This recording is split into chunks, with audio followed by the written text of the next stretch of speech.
The bullet shattered the window 3 inches from Maya's head. Glass rained down like deadly confetti as she threw herself over Mrs. Choi's hospital bed, her body already moving before her brain caught up. Just like in the alley. Just like she'd always done, protecting people who couldn't protect themselves. Except this time, as Jin Choi burst through the door with a gun in each hand and murder in his eyes, Maya realized something that made her blood run cold. She wasn't afraid. She was alive. For the first time in 3 years, facing death alongside this dangerous man and his mother, Maya Johnson felt like she had something worth dying for again. She just didn't know she was protecting the family that had destroyed hers. "Get down!" Jin's voice cut through the chaos like a blade. 2 more bullets punched through the wall behind Maya, close enough that she felt the air displacement. Mrs. Choi cried out beneath her, and Maya pressed lower, her body a shield between the old woman and whoever was trying to finish what they'd started in that alley. Jin moved like violence personified, dropping to one knee and returning fire through the shattered window. The sound was deafening in the small private hospital room. Maya's ears rang, but she kept her eyes on the doorway where 3 of Jin's men poured in, taking defensive positions. "Boss, we need to move her, now." The man was tall, scarred, speaking rapid Korean to Jin while his eyes swept the room for additional threats. "South stairwell's compromised," another guard reported, pressing his earpiece. "They've got shooters on the roof across the street." This was coordinated. Jin's face was a mask of cold fury as he emptied his clip through the window, then smoothly ejected it and slammed in a fresh magazine. "How many?" "At least 6 we've identified, could be more." "The Black Serpent Syndicate," Jin said, and Maya heard something dangerous in his voice. "They're getting bold." He crossed to the bed in 3 strides, and for a moment his eyes met Maya's. Something flickered in that dark gaze.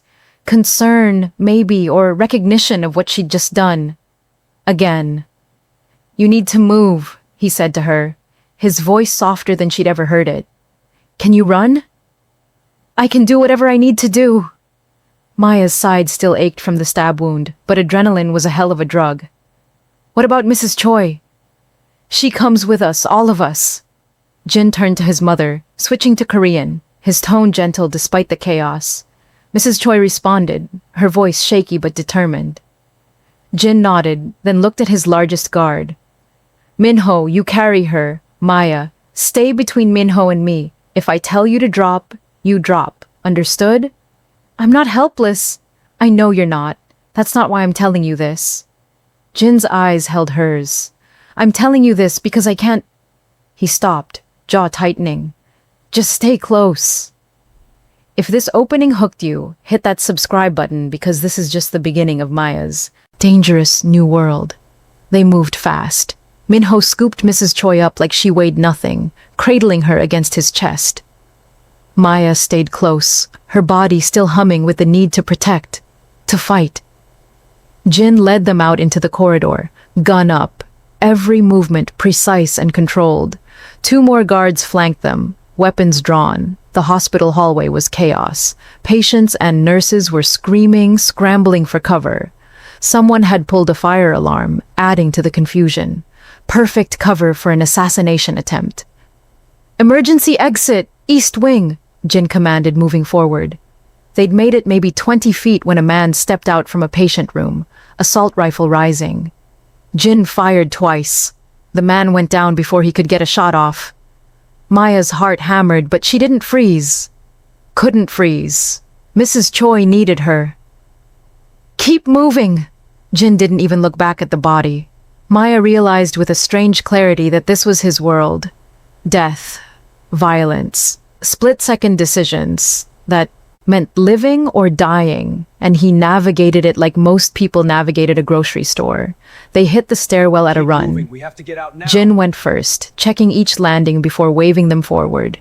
5 floors, 4, 3. Maya's side screamed with each step, but she gritted her teeth and kept pace.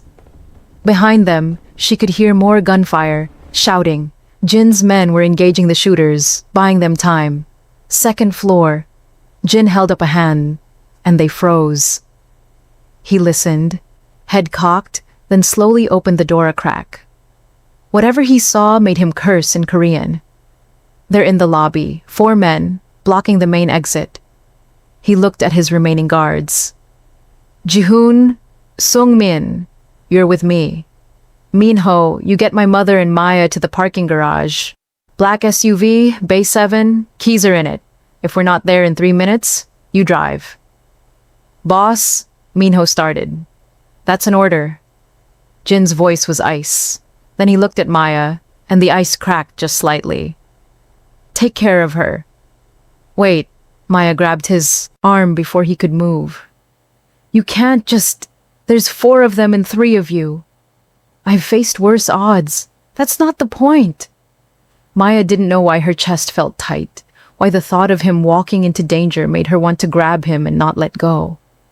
Let me help, I can fight. Jin's hand came up, almost touched her face, then dropped. I know you can. That's what scares me.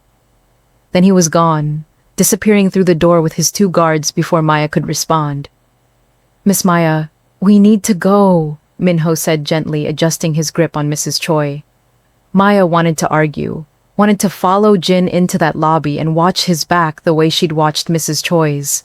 But Mrs. Choi was looking at her with worried eyes, and Maya had made a promise. To protect her, to keep her safe. So she followed Minho down the final flight of stairs and into the parking garage. The SUV was there, black and armored looking, windows tinted so dark they were nearly mirrors. Minho got Mrs. Choi into the back seat, then turned to Maya. Get in. Driver's seat. What? No, you... Boss's orders. If something happens, you drive. You get her out. Minho pressed the keys into her hand, his expression serious. You're the one she trusts. You're the one he trusts. Maya wanted to ask what he meant by that, but 3 gunshots echoed from somewhere above them. Then silence. Long, terrible silence.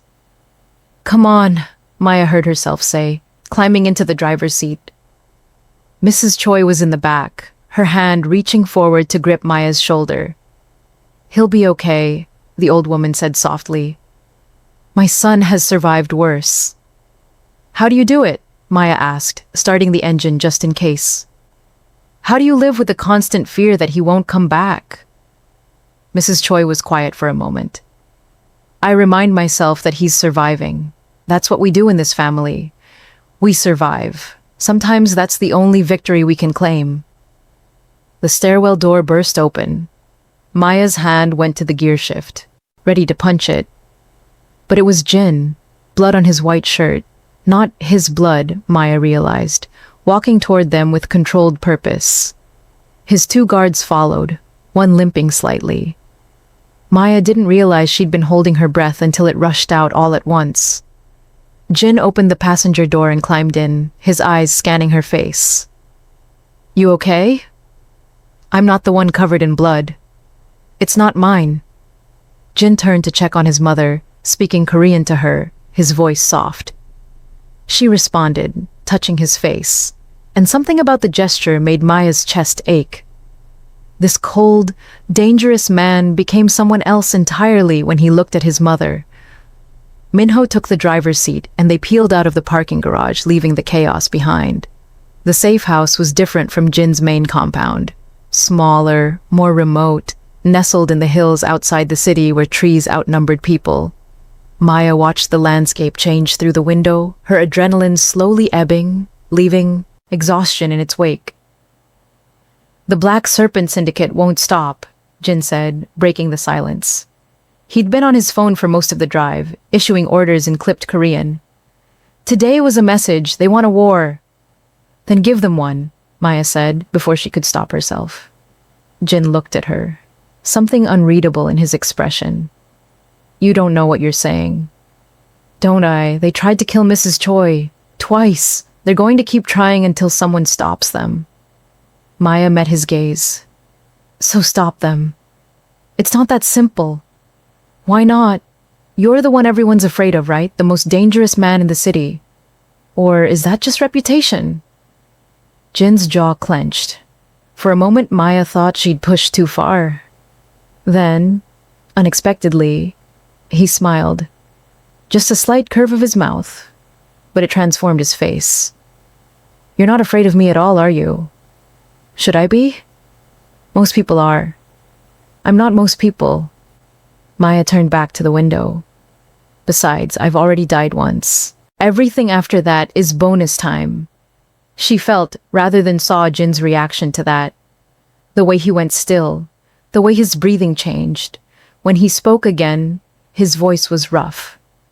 You haven't died. You're here. You're alive. My body's alive. That's not the same thing. Maya didn't know why she was telling him this, why the words kept coming. When Marcus and Elijah died, something in me died too. I've just been going through the motions since then. Working, sleeping, surviving, but not living. And now, Maya thought about it, about throwing herself over Mrs. Choi's body, about the bullet that had missed her by inches, about the way her heart had hammered when Jin disappeared into that lobby. Now, I don't know. Maybe I'm starting to remember what living feels like, or maybe I'm just getting good at dying for other people. Don't. The word came out sharp, almost angry.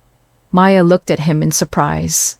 Jin's hands were clenched into fists, his knuckles white. Don't talk. About dying. You're not going to die. I won't let you. You can't control everything. Watch me. The safe house was beautiful in a sparse, functional way. High ceilings, lots of windows that somehow still felt secure, furniture that was expensive but understated. Mrs. Choi was immediately taken to a bedroom on the ground floor to rest. Dr. Yoon was already there. Apparently he'd been called ahead, and he fussed over her with professional concern that seemed to irritate Mrs. Choi more than comfort her. Maya found herself in a guest room on the second floor, exhausted, but too wired to sleep. She'd just started to peel off her blood-stained clothes when someone knocked. Maya, it's Dr. Yoon. I should check your wound. She opened the door, and Dr. Yoon entered with his medical bag, his expression troubled. He examined her side where the stab wound was healing, his touch gentle, but distracted. It's healing well, he said finally. You're lucky. Another inch and... He stopped, shook his head. You need to be more careful. Careful wasn't an option today. It's never an option around Jin. Dr. Yoon met her eyes, and Maya saw something there. Guilt? Fear? Maya, I need to tell you something about Dr. Yoon. Jin's voice from the doorway, cold as winter. My mother needs you. I just examined her. She's fine. Now. It wasn't a request. Dr. Yoon gathered his things quickly, giving Maya one last look that she couldn't decipher, and left. Jin stepped into the room, closing the door behind him. You can't keep doing that, he said. Doing what?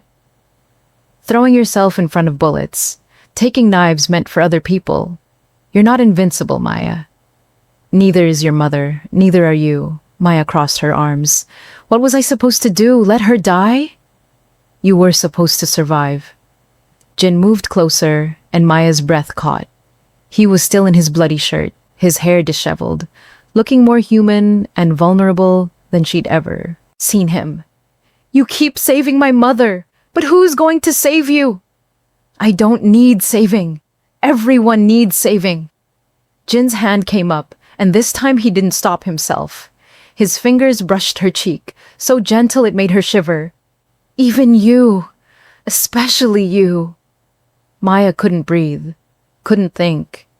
Jin was looking at her like she was something precious, something breakable, and she didn't know what to do with that. Didn't know how to handle the way her body leaned toward his without permission. Jin, she started, but didn't know how to finish. His thumb traced her jawline, his eyes following the movement.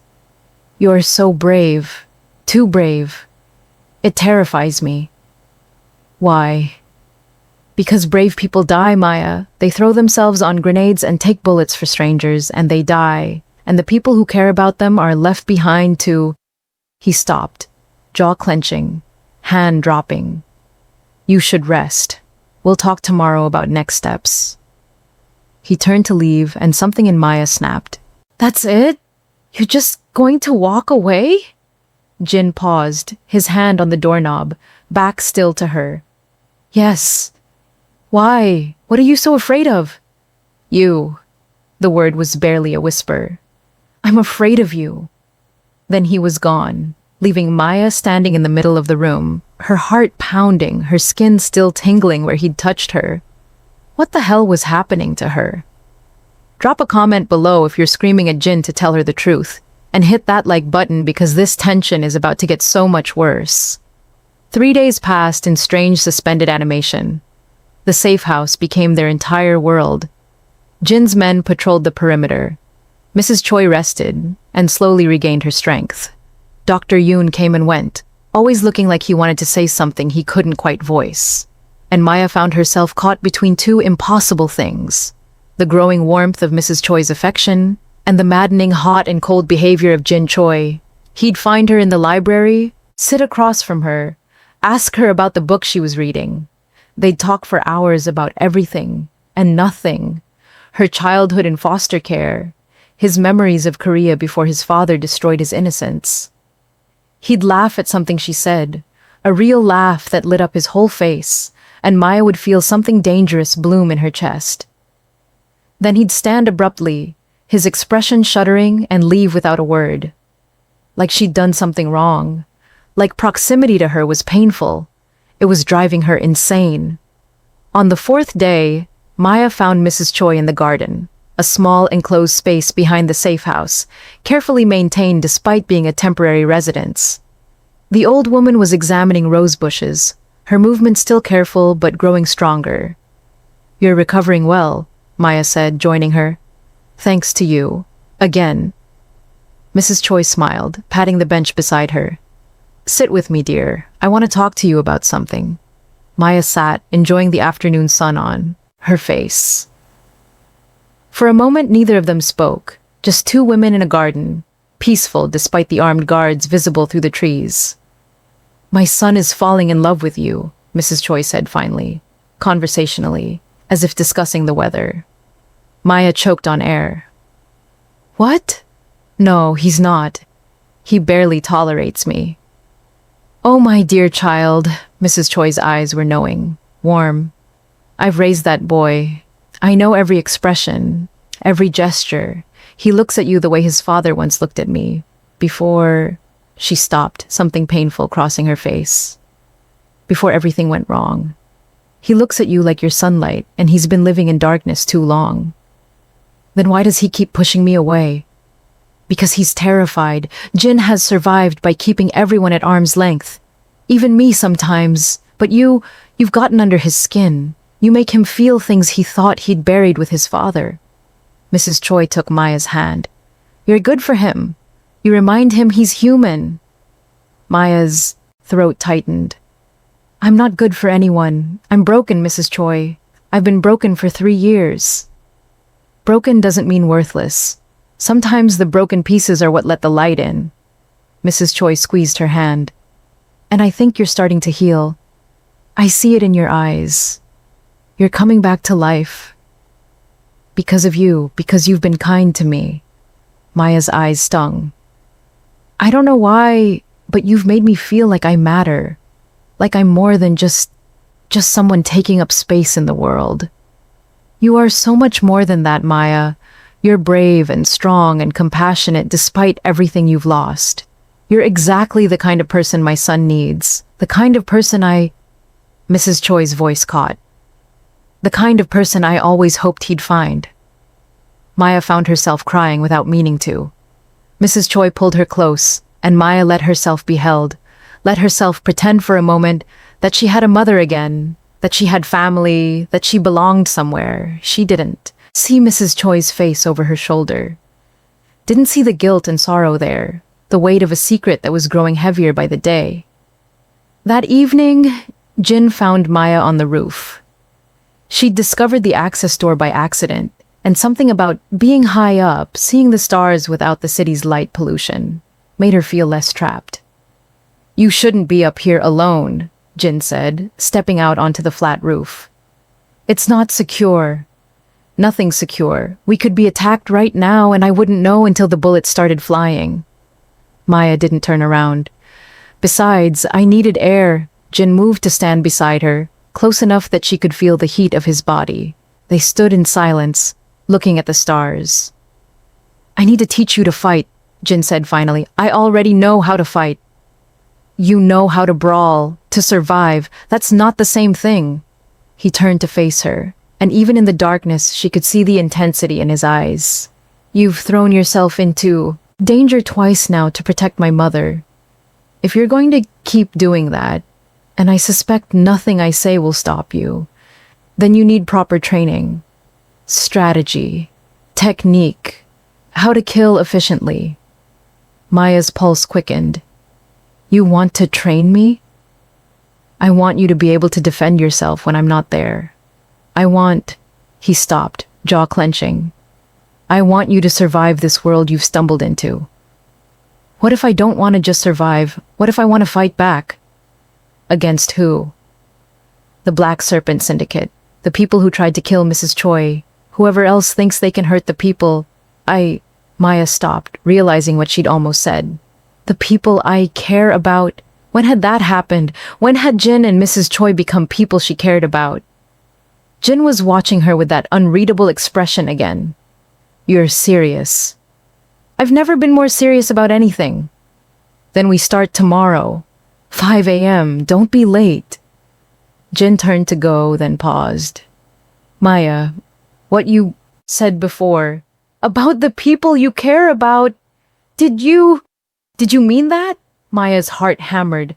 This was the moment to be honest, to be vulnerable, to admit that somewhere between the alley and this rooftop, she'd started to feel something she'd thought was dead forever. Yes, she said quietly. I meant it. Jin's hand clenched at his side. He stood there for a long moment, and Maya could practically feel the war inside him. Then he turned back to her, closed the distance between them in 2 strides, and stopped. An inch away. Close enough that Maya could count his eyelashes, could see the gold flecks in his dark eyes, could feel his breath on her face. I can't, he whispered, and there was so much pain in his voice that Maya's chest ached. I want to. God, I want to, but I can't. Not until you know. Know what? Jin's eyes closed. Everything. You need to know everything. About me, about what I've done, about... His voice broke. About the kind of man I really am. I already know what kind of man you are, Maya said. I've seen you with your mother. I've seen you protect your people. I've seen the way you look at me when you think I'm not paying attention. You're not the monster you pretend to be, Jin. Yes, I am. Jin stepped back, and the loss of his nearness felt like a physical wound. You just don't know it yet. He left her there on the roof, alone with the stars, and her confusion, and the growing certainty that she was falling for someone who kept pushing her away. She didn't know it would have been kinder if he'd kept pushing forever. Training started at 5 a.m. sharp. Jin met her in a room that had been converted into a private gym. Mats on the floor, weapons on the walls, mirrors reflecting back her uncertain expression. We're going to start with the basics, Jin said, moving to the center of the mat.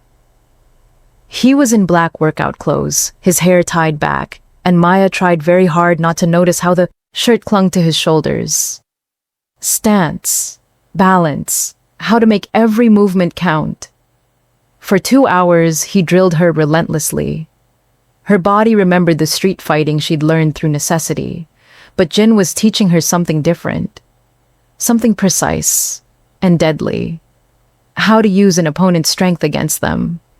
Where to strike to disable, to kill. How to move like water, flowing around attacks instead of just enduring them. He was a good teacher. Patient when she struggled, encouraging when she got something right. And he touched her constantly, adjusting her stance, correcting her form, demonstrating holds. Each touch burned. Maya found herself hyper-aware of every point of contact, every brush of his fingers. Again, Jin said after she'd successfully thrown him for the first time. But faster. In a real fight, hesitation gets you killed. Maya moved through the technique again, and this time when she hooked her leg behind his and pushed, he went down hard. She followed him down, ending up straddling his chest, her forearm against his throat like he'd taught her. They froze. Maya was breathing hard, sweat dampening her shirt, and Jin was looking up at her with an expression that made her stomach flip. "Good," he said, his voice rough. That's perfect form." Neither of them moved. Maya's forearm was still pressed against his throat, not hard enough to hurt, but firm enough to control. She could feel his pulse racing under her arm, matching her own galloping heartbeat. "Jin," she whispered, not even sure what she was asking for. His hands came up, gripped her waist. For a moment, Maya thought he was going to pull her down, close that last bit of distance, finally give in to whatever this thing was between them. Instead, he lifted her off him and stood in one fluid motion. "We're done for today. Same time tomorrow." He left the gym without looking back, and Maya punched the mat hard enough to hurt her knuckles. What was his problem? What was he so afraid of? She didn't know that in another part of the house, Mrs. Choi was in Jin's office, staring at a photograph she'd found while looking for a book. A photograph of a crime scene, police tape, covered bodies, a date stamp in the corner that made her blood run cold. She knew that date. Jin had come home covered in blood that night, shaking, saying there'd been a firefight with the Black Serpent Syndicate, that innocent people had been caught in the crossfire, that he'd failed to protect civilians. Mrs. Choi looked at the faces in the photograph, blurred but visible. A man, a child, and in the background a woman screaming, being held back by police. She pulled out her phone, hands shaking, and did something she'd sworn she'd never do. She hacked into Jin's private files, the ones he thought were encrypted beyond anyone's reach, the ones she'd helped him set up years ago, back when she still understood technology, before she decided to pretend to be just a helpless old woman. It took her 15 minutes to find the report, another 5 to read it. And when she finished, she sat back in Jin's chair and closed her eyes. Maya Johnson, widow. Her husband Marcus and son Elijah, killed 3 years ago in a shootout between Jin's organization and the Black Serpent Syndicate. Collateral damage. Wrong place, wrong time. Jin had carried the guilt ever since, had tried to track down the widow to offer compensation, but she disappeared into the shelter system. And now she was here, in their home, saving Mrs. Choi's life, training with Jin, falling for him, and he was falling for her, and neither of them knew they were bound together by the worst kind of tragedy. Mrs. Choi picked up the photograph with trembling hands. She should tell them. Should sit them both down. And what? Watch Maya's face when she learned the truth? Watch her son lose the first person who'd made him feel human in years? Watch them both destroyed by something. That wasn't anyone's fault. Not really, just the cruel randomness of violence. Mrs. Choi looked at the photograph for a long time. Then she slipped it into her pocket and deleted the file from Jin's computer, covering her tracks carefully. She left his office and found Maya in the garden, reading a book, looking peaceful for the first time since the hospital attack. "There you are," Mrs. Choi said, sitting beside her. "How was training?" "Brutal. Your son is a taskmaster." Maya smiled, but something sad flickered in her eyes. "He's also driving me crazy. He has that effect on people." Mrs. Choi took Maya's hand. "Can I tell you something, dear? Something I learned a long time ago?" "Of course. Sometimes the people we love keep secrets, not because they want to hurt us, but because they're trying to protect us. Or protect themselves. Or because the truth is so complicated that they don't know how to untangle it." Mrs. Choi squeezed Maya's hand. "And sometimes the kindest thing we can do is let them keep those secrets, at least for a little while, until they're ready." Maya looked at her curiously. "Are we still talking about Jin?" "I'm talking about all of us. Everyone in this house is carrying something heavy. Everyone has scars, but maybe that's okay. Maybe we can be a family anyway. Scars and secrets and all. A family, Maya repeated softly. I haven't had one of those in a long time. Then let us be yours. Mrs. Choi pulled her close. For as long as you'll have us. Maya hugged her back, and Mrs. Choi felt the photograph in her pocket like a brand against her hip. She was making a choice. Maybe the wrong choice? Definitely a selfish choice. But she'd lost too much in her life already. She wasn't ready to lose this too. The next week fell into a rhythm. Maya trained with Jin every morning, their sessions intense and charged with unspoken tension.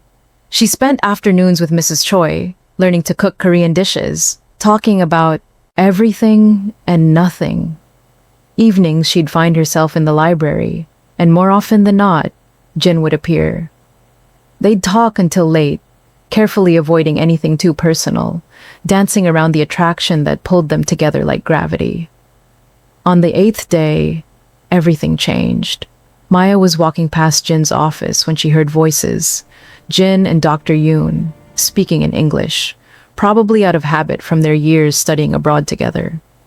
You have to tell her, Dr. Yoon was saying, his voice strained. Jin, this has gone on too long. She deserves to know. I know she deserves to know. Jin's voice was raw. I try every day. Every single day I look at her and think, today I'll tell her, and then I see the way she looks at me, like I'm someone worth caring about, and I can't watch that look disappear. It's going to disappear anyway when she finds out, and she will find out. These things always come out. I know, but I need just a little more time. Please. A few more days of her not hating me. Is that so much to ask? What are you going to tell her, Jin? How are you going to explain that your organization, your men, your war killed her family? Maya's blood turned to ice. It wasn't my bullet, Jin said, and he sounded broken. It was Black Serpent, but it was my war, my territory, my fight that spilled over into that neighborhood. I might as well have pulled the trigger myself. You've carried this guilt for 3 years, and I'll carry it forever. But if I tell her now, if she learns what I've done, she'll leave. Or worse, she'll stay out of some misguided sense of obligation to my mother, and I'll have to watch her look at me with disgust every day. I don't think I can survive that, Yoon. I don't think... Maya didn't hear the rest. She was already backing away from the door, her heart in her throat, the world tilting on its axis. No, it couldn't be. Jin's organization had killed Marcus and Elijah, the man she'd been falling for, the man she'd been training with, the man whose touch made her skin burn. He was responsible for destroying her life? She made it to her room before her legs gave out, sat on the edge of the bed, hands shaking, mind racing. It had to be a mistake, a different incident. 3 years ago, there had been gang violence all over the city, multiple shootouts. It didn't have to be, but she knew. Somehow, she knew. The timeline fit, the location fit, and Jin's guilt, his constant pushing her away, his inability to touch her without looking like it caused him pain, it all made horrible, perfect sense. Maya stood, walked to her door. She needed to confront him, needed to hear him say it, needed... Mrs. Choi was in the hallway, and the look on her face stopped Maya cold. You heard, the old woman said softly. It wasn't a question. You knew, Maya's voice came out flat, dead. You knew what he'd done, and you didn't tell me. Maya, please, let me explain. Explain what? That you've been lying to me? That you've let me care about you? About him? Knowing the whole time that he killed my family? Maya's voice rose, cracked. I trusted you. I thought you cared about me. I do care about you. That's why Mrs. Choi stepped forward, and Maya stepped back. Don't touch me. Don't. Maya's breath came in short gasps. I need to leave. I need to get out of here. Maya, You can't leave. It's not safe. The Black Serpent. I don't care. The shout echoed in the hallway. I don't care about the Black Serpent. I don't care about any of this. You want to know what's not safe? Staying here. Caring about people who've been lying to me. Falling for a man who destroyed my entire world. Jin appeared at the end of the hallway. He must have heard the shouting. His face was pale, stricken. Maya, don't. She held up a hand. Don't say my name. Don't come near me. Don't. Her voice broke. Was any of it real? The training, the conversations, the way you looked at me like I mattered? It was all real. Jin's voice was barely a whisper. Everything, every word, every look. You just forgot to mention you killed my husband and son. It wasn't me. It was Black Serpent. We were fighting over territory and in your war, on your orders, because of your choices. Maya's eyes burned, but she refused to cry.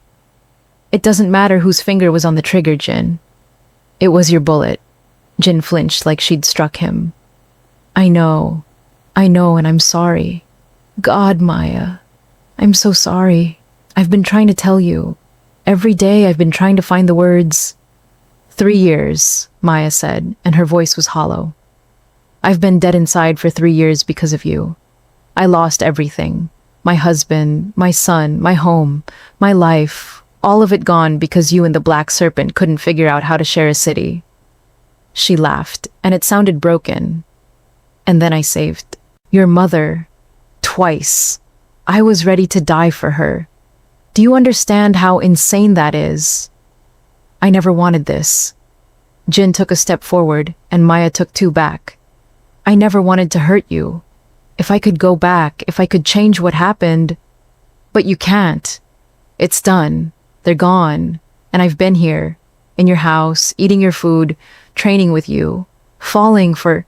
She stopped, shook her head. I need to leave, now. It's not safe, Jin said again, desperately.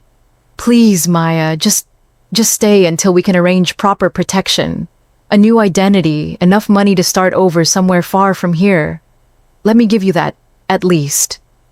I don't want your money. I don't want anything from you. Maya turned to Mrs. Choi, and something in her expression must have been devastating because the old woman's face crumpled. I'm sorry. I know it's not your fault. But I can't look at you and not think about what you kept from me. I just can't. She walked past them both, headed for the stairs. Jin moved like he might follow, but Mrs. Choi grabbed his arm. Let her go, she said softly. Let her have this. Maya made it to the ground floor, headed for the front door. One of Jin's guards moved to stop her. Let her pass, Jin's voice came from the top of the stairs. Broken, defeated. Let her go. The guard stepped aside. Maya opened the door and stepped out into the cool evening air. She had no car, no money, no plan, just the desperate need to get away from the house where she'd almost been happy, from the people who'd made her feel like she belonged, from the man she'd been stupid enough to fall for. She made it maybe 20 feet down the driveway before she heard the car. Engine roaring, moving too fast. She turned, saw the black sedan with tinted windows, saw it swerve toward her. Black Serpent. Maya's training kicked in. She dove to the side, hit the ground rolling. Gunfire erupted, bullets chewing up the pavement where she'd been standing. The sedan screeched to a halt, doors opening, men pouring out. 4 of them. Armed. Moving to surround her. Behind her, she heard Jin shouting, heard the guards mobilizing. But they were too far away. It would be at least 30 seconds before they could reach her. 30 seconds was a lifetime in a firefight. The first man lunged at her with a knife. Maya moved like Jin had taught her, sidestepped, grabbed his wrist, used his momentum to send him stumbling past. The second man came from her left, and she dropped low, swept his legs, came up with his gun as he fell. She'd never held a gun before, never wanted to, but her fingers found the safety, the trigger, and when the third man raised his weapon, she fired. The recoil shocked her. The man went down. Maya didn't have time to process what she'd done. The fourth man was on her, tackling her to the ground. She lost the gun, felt his hands around her throat. Then the weight was gone. Jin had the man by the collar, was throwing him aside like he weighed nothing. The man hit the ground and Jin was on him. Brutal and efficient. Movements designed to end threats permanently. More guards arrived. The firefight lasted maybe 2 minutes total. When it was over, 2 Black Serpent men were dead. 2 were fleeing in their sedan, and Maya was on her knees on the pavement, shaking. Jin dropped beside her. Are you hurt? Did they— Don't. Maya scrambled away from him. Don't touch me. Maya, please! I killed someone. She looked at her hands, looked at the body of the man she'd shot. I killed him. You survived, that's all that matters. Jin's voice was rough. Maya, you can't leave. You see that now, right? They know your face. They know you're important to us. They'll hunt you. Important to you, Maya repeated. She looked at him. This man she'd been falling for. This man who destroyed her life and then put it back together without telling her it was his fault it had shattered in the first place. Is that what I am? Important? Yes. God, yes. Jin looked wrecked. You're the most important person in my world outside my mother. You make me feel human. You make me want to be better than I am. And I know I don't deserve it. I know I should stay away from you, but I can't. I tried and I can't. You should have tried harder. Maya stood, her legs unsteady. You should have told me the truth from the beginning. You should have— Her voice broke. You should have let me hate you before I fell in love with you. The words hung in the air. Jin's face went white. He started, but Maya was already turning away. I'm not leaving, not because I forgive you, not because I want to stay, but because apparently I don't have a choice. She walked toward the house without looking back. The Black Serpent wants me dead. Fine, then I'll help you destroy them, every single one of them. And when that's done, when this war is over, I never want to see you again. She walked past Mrs. Choi, who was crying silently on the front steps. Walked past Dr. Yoon, who looked like he wanted to say something. Walked past all of Jin's men with their guns and their loyalty and their willingness to kill for their boss. She walked to her room, locked the door, and finally let herself break. She cried for Marcus, who'd been so gentle, so good. For Elijah, who'd never gotten to grow up. For the life she'd had, and the life she'd lost, and the twisted joke fate had played by putting her in the path of the man responsible for taking it all away. And she cried for Jin, for the feeling of his hands on her waist, his breath on her face, the almost kiss on the rooftop, for what they might have been if the truth had been different. If he'd been anyone else. If she'd been anyone else. Outside her door, Jin stood in the hallway. He pressed his palm against the wood, listening to her cry, and felt something inside him that he'd thought was already dead die a little more. Dr. Yoon found him there an hour later, still standing, still listening. You should have told her, Dr. Yoon said quietly. I know. You should have told her before she fell in love with you. I know. Jin's voice was hollow. But I was selfish. I just wanted a little more time. A few more days of her not looking at me like I'm a monster. And now? Now she knows the truth. Now she looks at me exactly the way I deserve to be looked at. Jin's hand fell from the door. And I'd give anything to go back, to tell her the moment she woke up in my house. To be honest, even if it meant she'd hate me from the start. Would you? Dr. Yoon asked. Really? Because I think you'd make the same choice all over again. You'd take those stolen moments, those almost kisses, those mornings training together. You'd take all of it, even knowing it would end like this. Jin was quiet for a long time. Then, softly, you're right.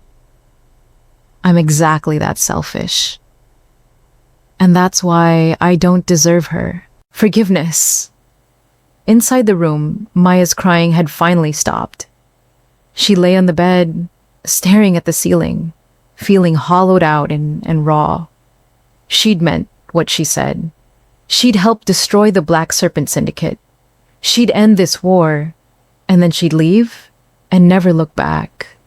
But even as she made that promise to herself, she knew it was a lie.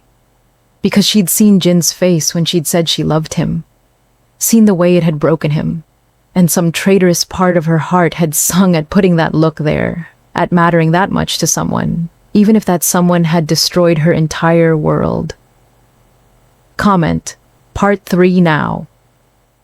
If you need to see how this ends, and subscribe because the final confrontation is going to destroy you emotionally, hit that like button if your heart is broken right now, because mine is too.